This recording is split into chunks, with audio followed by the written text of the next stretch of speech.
And now, another Merica moment with Mr. Raymond. Hey there, Grasshoppers. Today we're talking about Franklin Pierce, our nation's 14th president, who's considered by some to be our nation's most handsome president, and by others to be the most unlucky president.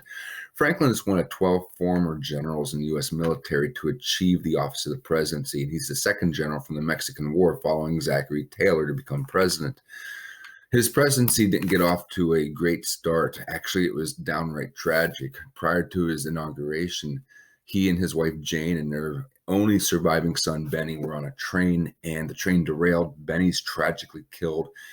Franklin descends into a depression that lasts the rest of his life, and the new First Lady, Jane Pierce, essentially becomes a recluse within the White House. Franklin's presidency was just consumed by the controversy over slavery, and during his presidency, he will be essentially bullied into signing the Kansas-Nebraska Act, which opened up the Western territories to something called popular sovereignty, which allowed people to rush into those territories and fight for whether or not they wanted to allow slavery or not, which meant that Kansas just spiraled downward into civil war and what became known as Bleeding Kansas. In 1856, the Democrats had had enough of their man, Franklin Pierce, and they nominated James Buchanan instead, hoping for better days. But that just didn't happen.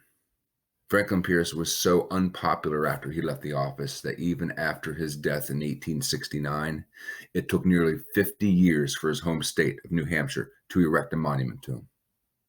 This has been another Merica moment with Mr. Raymond.